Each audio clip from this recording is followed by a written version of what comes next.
Hello everyone, I'm Param. Welcome back to another video. In this video, I'm going to be telling you the mindset you need to have for your school exams. I scored 98.4 in 10 boards about 2-3 years ago, so I'm the best person to guide you on this. First of all, let's discuss the importance of school exams because a lot of you will be thinking, क्यों दूं भाई ये जब मेरे को last में board exam दे रही है तो क्यों दे रहा हूँ भाई, right? I've already discussed the importance in a previous video. If you've watched that, you can skip this part. I'll be reiterating the 3 points. The first point is improvement for your main exam. That is obvious.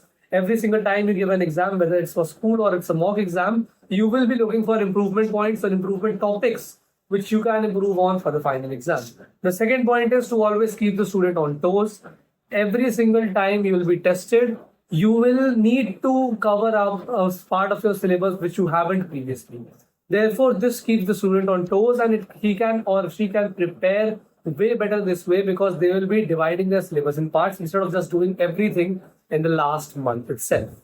And the third part is so that the teachers can also know what your weaknesses are and how you write your answers and how can you improve them.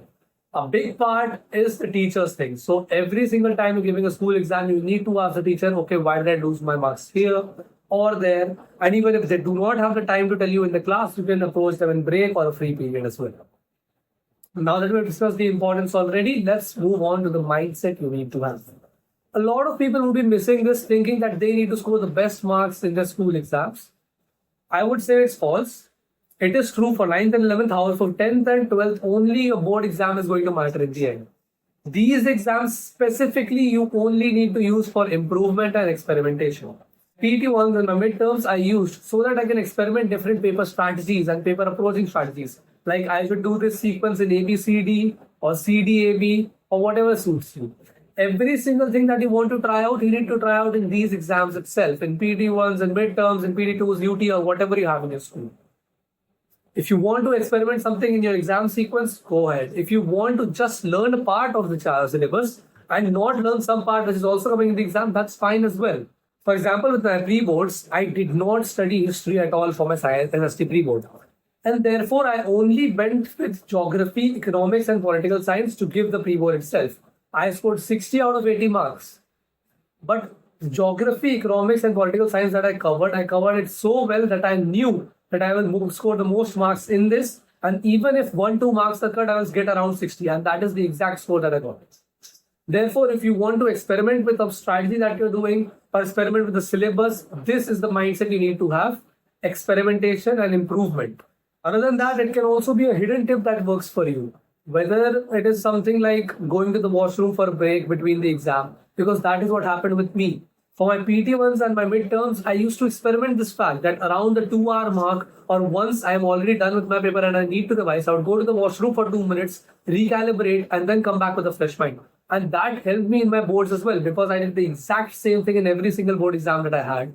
And that is the reason that I scored better than most people as well. Because I was able to keep a fresh perspective while revising or while attempting something else.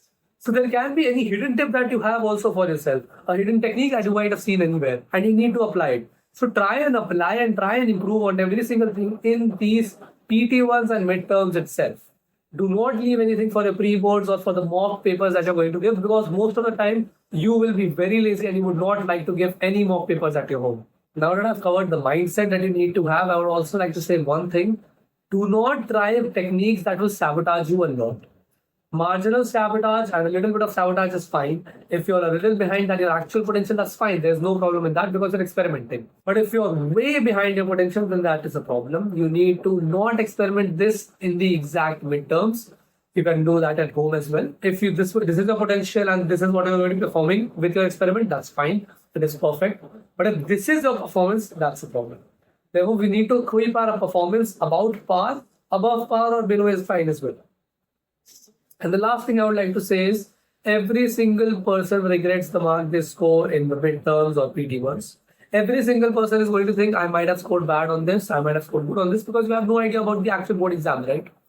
So I would just like to tell you if you're scoring 70 to 80% marks, it is fine, it is good, you just need to improve and you will score great in your boards. Do not worry about the marks that you're scoring. These exams are made to train you for the actual exam. Therefore, do not focus on the best marks. Instead, focus on the best training that you can get from these exams, the best improvement points, the best paper attempting strategy that you can get from these exams. Give these exams with the mindset that you're looking to improve and you're looking to train yourself for the actual exam. do not get discouraged by the marks you score in these exams as well. As I said, 70 to 80% is fine. And thanks for watching. If you want anything else, you can comment down below and I'll be making those videos as well. Bye bye.